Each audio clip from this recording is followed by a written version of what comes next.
project is extremely dangerous. Hi all, it's Skip from Skip's Messy Workbench, and today I'm working in my home office because I want to demonstrate to you some of the electronics that I've been working on for the B9 robot project. I got to a point where it looks like he's going to have a voice and be able to talk, and I'm also working on the motors that will hopefully have him be able to walk. But before that, today is Memorial Day 2024, and I'd like to just take a moment and speak about our wonderful people, men and women, who served in our military and who sacrificed everything for our freedom. To quote from John chapter 15, verse 13, from the New American Standard 1995 Bible, "Greater love has no one than this, that one lay down his life for his friends." I have a prayer for America's future. I know some of us may be feeling that our future is not very bright. I feel that sometimes also, but I also have faith that God is still with us. So I pray that to God that make us a great nation, but more than that, make us good, with a heartbeat that wants every person of every creed and color to know your love, your goodness, and your worth. Make us wise as serpents, but gentle as doves. Turn our fears to faith as we look to you and you alone for the future of our country. Give us God confidence that no matter what happens, we will believe you are not only in control, but that you know exactly what is needed to accomplish your purpose.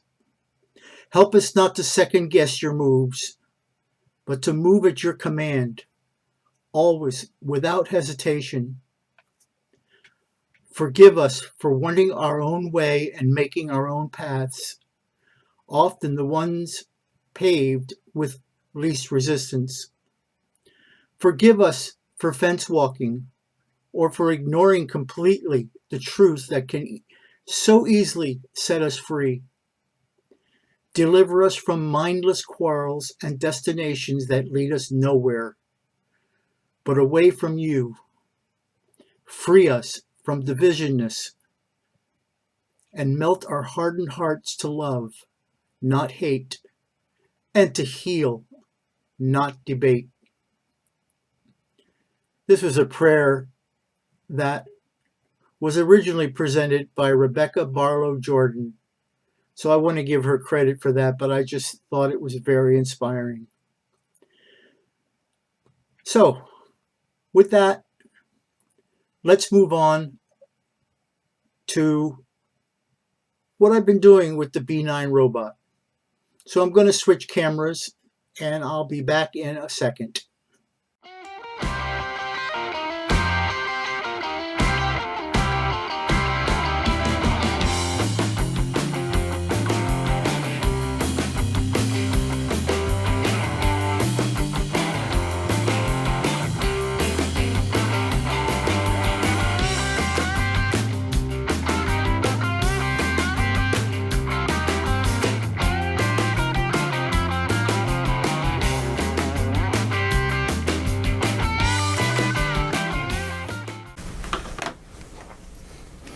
Hi, and we're back here, and what you see here in front of you is the breadboard for giving my B9 robot a voice. And it is just a breadboard, as you can tell. It's my experimental boards, and what you have here is this black square here is a battery pack, and there's just 3 AA batteries in there. There's a speaker right here. that will be easily mounted up in the robot body. I'm using a Arduino micro controller board for controlling the sound, and over here is a DF1, they call it a DF1 mini MP3 player. And in that MP3 player is a small SD card. And that SD card, for those of you who aren't familiar with it, that SD card is this guy right here. It's one of the micro ones or the mini ones. And I have the robot voices stored on that card. So right now I have about 20 of those voices stored on the card. I have a lot more. I just don't know if I need that many. So that's that. And then if you remember what the robot looks like when he's talking, his chest area where the mouth is blinks just like an audio VU, a volume unit meter, would blink. If you've ever seen the bars that go back and forth when music is playing or something like that. So what I've done was I have two different methods that I tried. I have 3 LEDs here, and also this NeoPixel. This is a programmable LED array that will also show that sound. Let me play a couple of sounds for you. Due to worn conditions of memory bank, compliance impossible.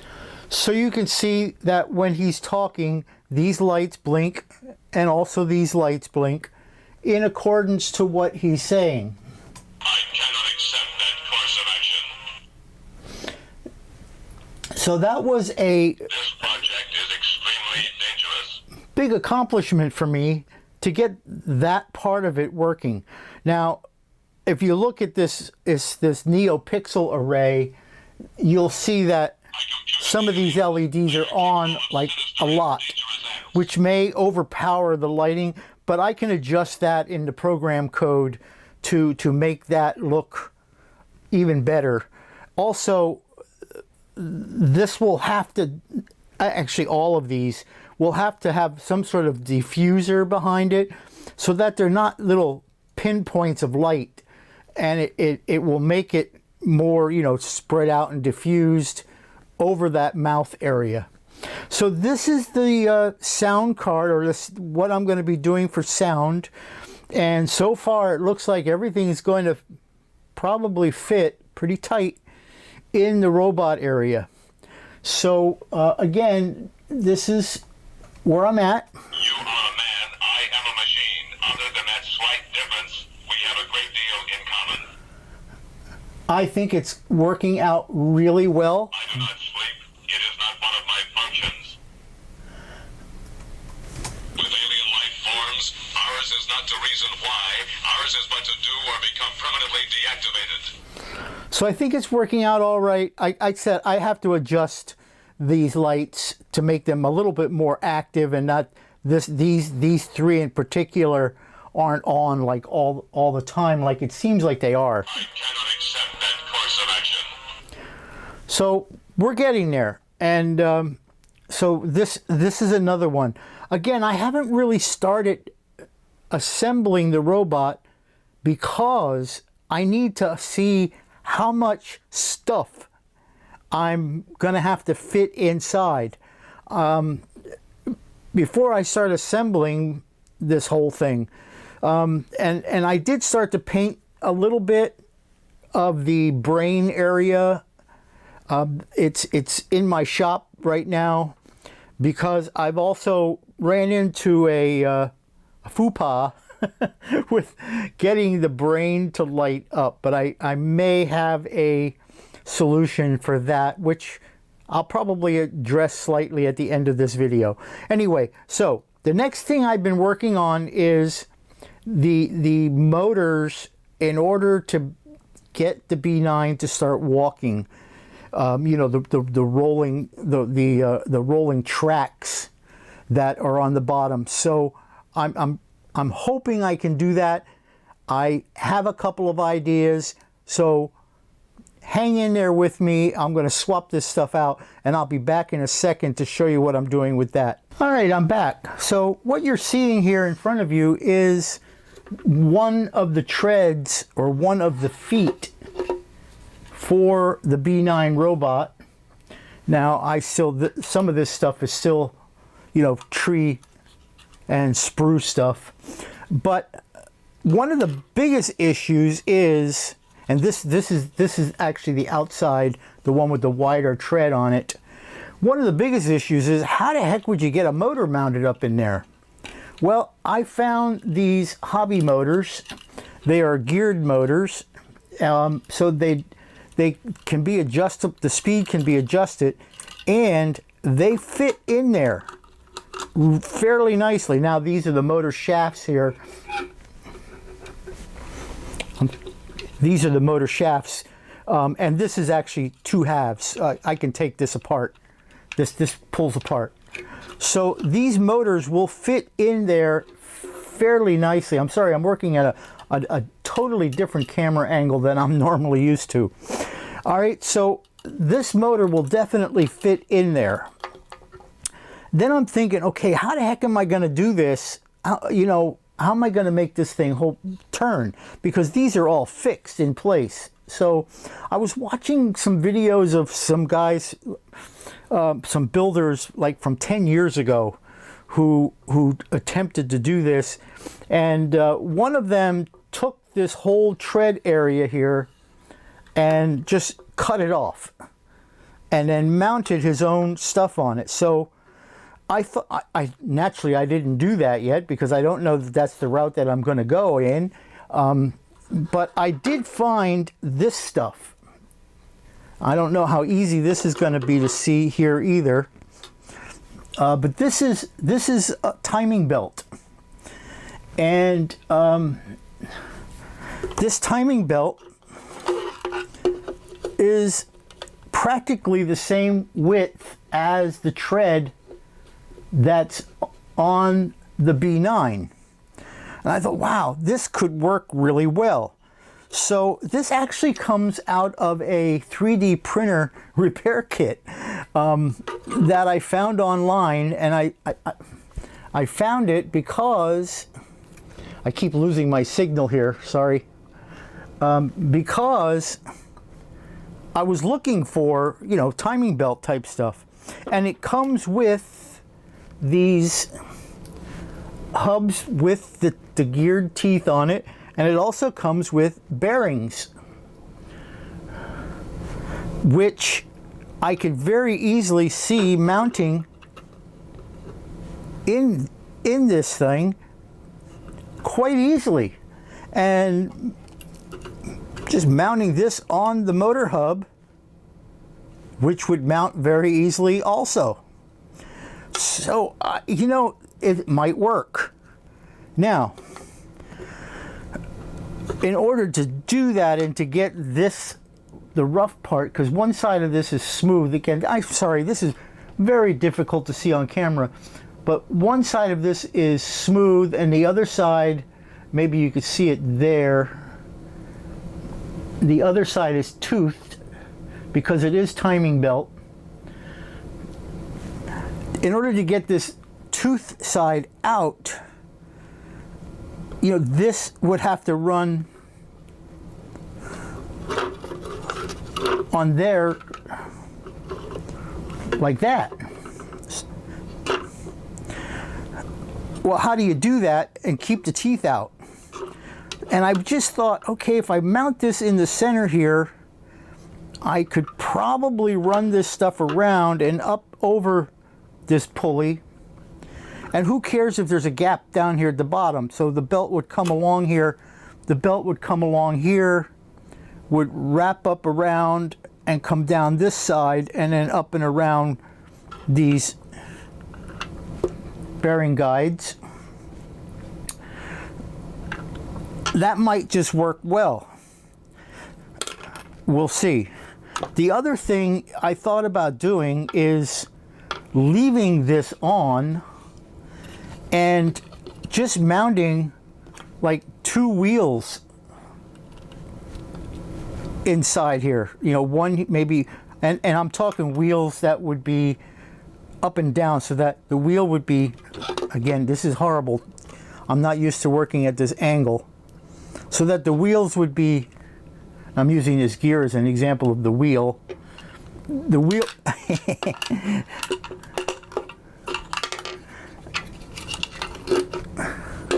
so that the wheel would be this way, and just sticking a little bit above this tread area, and it would actually not be running on the treads, but it would be running on the wheels, and then the motor could be just turning those wheels. That might be another way to do it. So I'm experimenting with all that kind of stuff too. But one of my biggest issues, well, this is a big issue to begin with, but one of the other things is, you know, how do I control this motor? How do I get that motor to control? Now, I know for a fact that the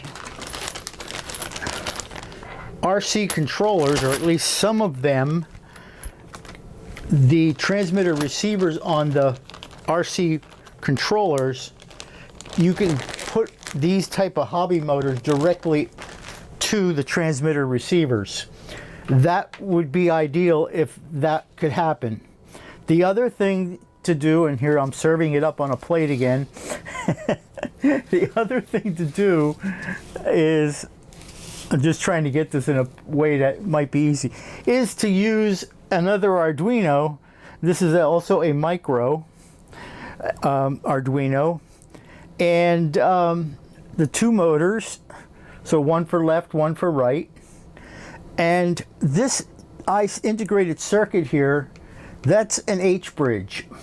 It's called an H-bridge. It's used for controlling motors, either single motor or dual motor, and I can control speed and direction with it. And I don't have a joystick, you know, a joystick that I can do. So I just use, and all a joystick is two variable resistors, two potentiometers. So I just use two potentiometers for controlling them. So I think I've got that working. Let me turn this whole thing on.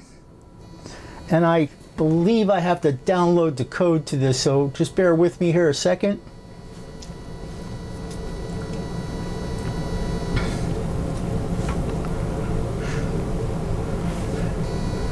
And it's uploading. Okay, so let's see if I can get these motors to run. Now I put a little bit of tape on them with flags so that you could see if they run.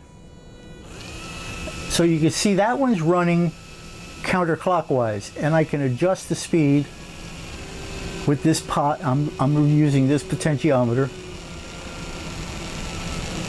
so I can adjust the speed of it.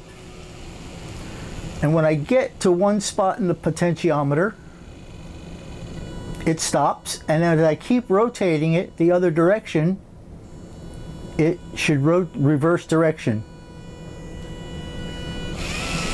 which you see it happens there now. So that now it reverses direction, and I can also adjust the speed in that direction. This pot controls the other motor.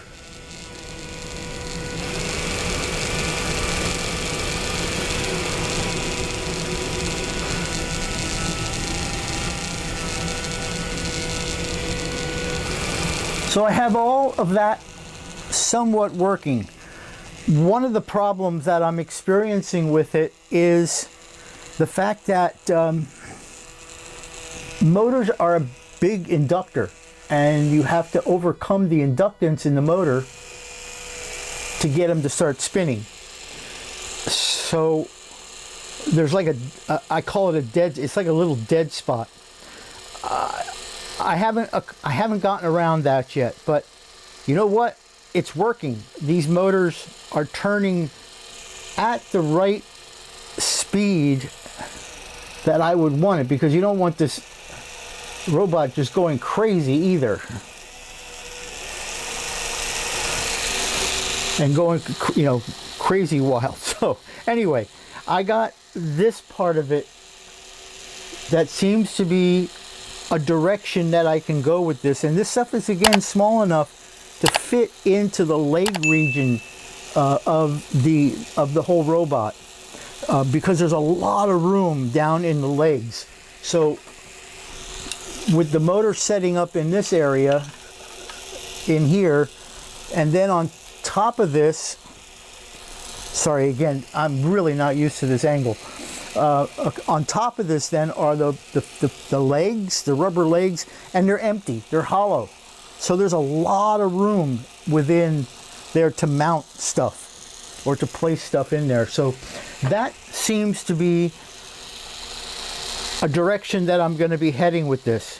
Now, I will have all of this stuff on my website, including the program code that I'm using and schematics for this, if you're interested in seeing how it's actually done, along with pieces of this video on there and an explanation to the code. I know not everybody who's in the model building community is also into electronics, but you know, hopefully with my help, with some help of other people that are doing this kind of stuff, we can all start adding animations or adding some electronics to our models and making them even more realistic. So that's where I'm at with that particular part of the project.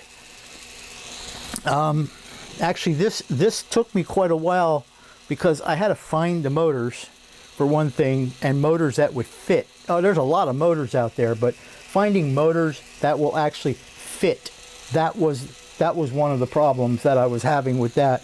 And then a motor that would fit and have enough torque to actually move this robot. So I think I've found that. So that's where I'm at with the B9 robot. Again, I have not started assembling because I need to see what I'm going to put inside, you know, how much room I'm going to have, because even though this is a fairly large kit, it stands about, I think it stands around 18 inches, 16 to 18 inches tall. It's still not a lot of room to mount some of this stuff in there. So that's where I'm at there. Hang in with me just a couple of seconds or two and I'll be right back. I want to show you something else that I just recently found. So I'll be right back again. I shot this after the video you're watching, so I'm just going to paste this in. But I wanted to be able to show you, and I'm using my webcam, so it's kind of odd for me. But this is the brain of the robot. Now it's in primer black because it's going to be metallic. But this gap in here is 3 millimeters. That's what I'll be talking about in the video coming up.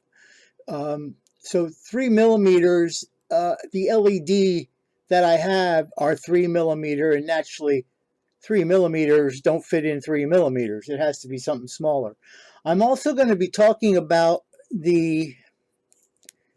something that, let me get this out of here and I'll just use this.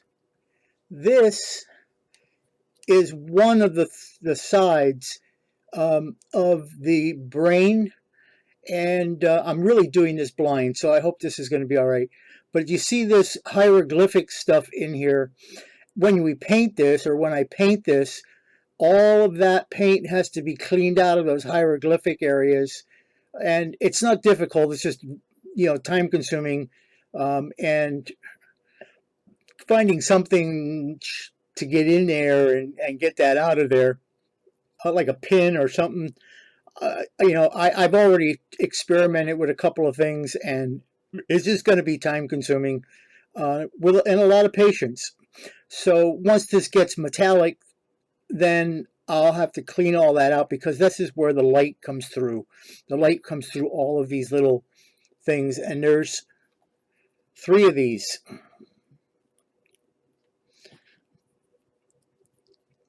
And there are 3 of these. I don't know if you can. So, with hieroglyphics on all of them. So anyway, I just wanted to show that before you see the actual clip that I shot. So sorry for the interruption here, but I thought it was important. Continue watching. Okay, we're back again. Thanks for hanging in there with me. What you see lit up here is a very, very tiny LED. It's extremely tiny, and the wires are so small, I don't even know if you can see them on the camera. That's why when I move it around, sometimes the connection's just not making well. But see, so these little tiny LEDs, and it's in a surface mount package, which is referred to as an 0805, but they're less than a millimeter. They're like around a millimeter big, huge. So if you look at a ruler, the gap or the space that I have up in the brain to put lighting up there is only 3 millimeters. And when you look at this rule, 3 millimeters is, like from here to here, which is extremely tiny. And the other LEDs that I have, the smallest ones that I have, are 3 millimeter. So they don't really fit up there. So I did some research on smaller LEDs, and I came across these. And you could see they are definitely around 2 millimeters to 1.5 millimeters. And they're bright as all heck. So I think this is the solution that I was looking for to answer my lighting in the brain part of the robot. So that's going to be probably that. And the wiring here is so tiny. There's 2 wires there, actually. That's not just one, that's 2. The wiring is so tiny that I don't think I'm going to have a problem fitting everything up in there. So, hey, this looks like it's going to go in the right direction. The issue with the brain that I have, it's not an issue. The thing that I have with the brain right now is it's in paint. The brain came in clear plastic. However, the brain is actually like a metallic color, and it's needed to be painted. But if you remember, and I'll try to put a picture of one here in there. It has like hieroglyphics along the edges. Well, naturally, they get paint in them. So I got to get in there and start scraping all that paint out in order for these lights to be shown through it. And it's not hard. I mean, I'm using acrylic, so the paint comes right off, but it's really tiny, and there's a lot of them. So anyway, so it looks like I got the problem of lighting up the brain practically solved. All right, so listen, that's an update. Oh, by the way, I just wanted to tell you that I got these small little LEDs at a company called, I don't know if it's pronounced Adafruit or Adafruit, but it's ADAFruit, all one word, .com. They sell all kinds of really neat lighting products and sensors and stuff like that. That's where I got those. And listen, what I'll do is I'm going to put links in the description for some of the stuff that I'm using here, just in case you are interested in using it on either a B9 project or on something else that you might be working on, or something that you might be interested in learning. So I'll also put a link to my website, and I'll put a link so that it goes right to the area of my website that I'm dealing with this. Now, I didn't update my website yet, so if you're viewing this video, it may take another week. And today is May the 27th, so by mid-June I should have that website updated, if you're interested in seeing that. Anyway, hey, I want to thank you for hanging in there with me. I want to thank all my subscribers. I really, really, really appreciate you, my visitors, my guests, and, you know, just for putting up with me. So, hey, give me a thumbs up. It's a weird angle, I'm telling you. Give me a thumbs up. And I guess I will see you in the next video. Bye.